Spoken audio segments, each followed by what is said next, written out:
In a bustling Yoruba city where tradition and modernity intertwined seamlessly, there was a chef whose name was whispered with reverence and wonder. Adunola, or Aduni as she was fondly called, owned one of the most popular restaurants in the city, Olu Fefe's Pot. Her meals were described as nothing short of magical. Every bite evoked memories, emotions, and desires that her patrons could barely articulate. Anduni was not just a chef, she was an artist in the kitchen. Her dishes as colorful as the Ankara patterned apron she wore daily, but behind her warm smile and gracious demeanor laid a truth so dark that even she could barely confront it. The first time Kolade walked into Olufefe's pot, he was captivated, not just by the vibrant decor or the tantalizing aroma of jollof rice, pepper soup and ankara, but by the chef herself. He was a journalist known for his bold investigative pieces, and he had been assigned a feature on hidden culinary gems. Aduni appeared from the kitchen. Her presence commanded the attention of everyone in the room. She had a radiant beauty, her hair wrapped in a gele that matched her Ankara outfit. Kolade breath caught as their eyes met for the briefest of moments. She smiled politely before disappearing back into the kitchen. Kolade ordered a famous egusi soup, accompanied by pounded yam that was rumored to melt into your mouth. With each bite, it felt different. Memories of his childhood flooded back. Laughter with his late mother in the kitchen, the warmth of home. It wasn't just food, it was magic. He stayed until the restaurant closed, watching Aduni from a distance, curious about the secret to her culinary genius. As she cleared tables and greeted customers, Kolade finally approached her. "You have a gift," he said, his deep voice drawing her attention. Aduni chuckled, brushing off the compliments. "It's just food, mister." Kolade, he said, extending his hand. "And I'm not sure it's just food." Her eyes narrowed slightly, a polite smile slipping. "What do you mean by that?" "Nothing bad," Kolade said quickly. "It's just your food feels like it carries something more, something special."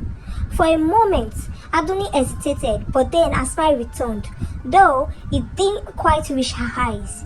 "I guess you could say it's made with love." As weeks turned into months, Kolade became a regular at Olufefe's pot. He and Aduni grew closer, their conversations flowing effortlessly. She was guarded but warm, and Kolade found himself falling for her. Aduni too fled drawn to him, though she knew she shouldn't. Late one evening, as they walked through the quiet streets of the city, Kolade asked her, "Why don't you ever talk about your past?" Aduni hesitated. The streets were bathed in the glow of streetlights, and the distant sound of drumming from a nearby festival filled the air. "There's not much to tell," she said finally. "I don't believe that," Kolade said softly. "Someone like you have stories. I can feel it." She turned to him, her eyes glinting with unspoken truths. "Kolade, there are some stories that are better left untold." But Kolade's curiosity only grew. In his investigative instinct kicked in, and he began to dig deeper. He learned that Aduni's mother had been a renowned herbalist, known for her powerful concoctions. Some whispered that she had been a witch, her potions laced with modern herbs and roots. Aduni's restaurant, he discovered, had opened shortly after her mother's death, and its rise to fame had been almost instantaneous. Rumors swayed about the secret ingredients in her food, something that couldn't be bought in any market. One night, unable to shake his suspicions, Kolade decided to investigate.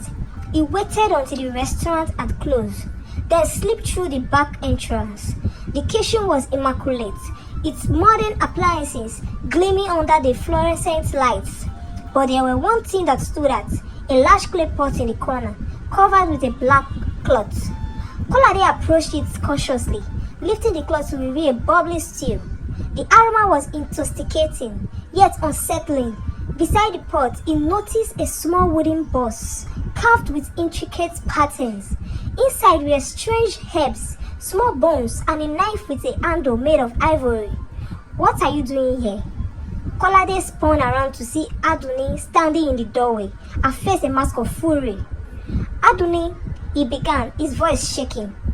"What is this? What are you doing here?"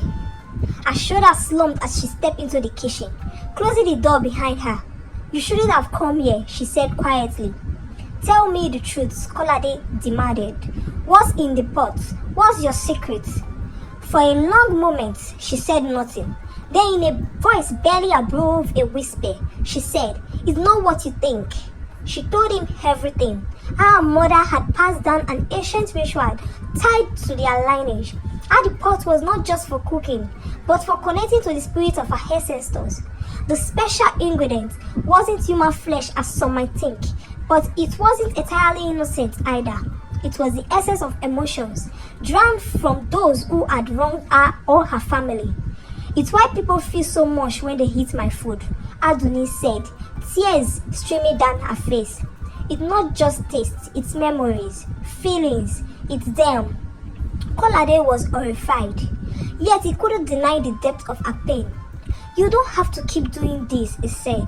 "I have no choice," she replied. "If I stop, everything falls apart. The restaurant, my connection to my family's legacy, and now you've seen too much." Their love was tested that night, but it didn't break. Kolade vowed to help her find another way, though Aduni wasn't sure such a way existed. Together, they would face the consequences of her choices and the weight of the secret she had carried for so long. Under the light of a full moon, they stood together, the clay pot between them, its contents still bubbling. For the first time in years, Aduni considered letting it go. The moral lesson of this story. The story teaches that authenticity and integrity are more valuable than success built on secret and deception. Aduni's journey shows that holding on to dark truths, even for noble reasons like preserving family legacy, can isolate and burden the soul. It reminds us that true greatness lies in our natural gifts, not in shortcuts or inherited burdens. The story also emphasizes the power of love and trust in overcoming deeply rooted fears and breaking destructive circles. By confronting the truth and choosing freedom, Aduni learns that letting go of the past is sometimes the only way to truly move forward. Thank you for listening to my story. I hope you enjoyed it. Please like, drop your comments, and subscribe to my YouTube channel.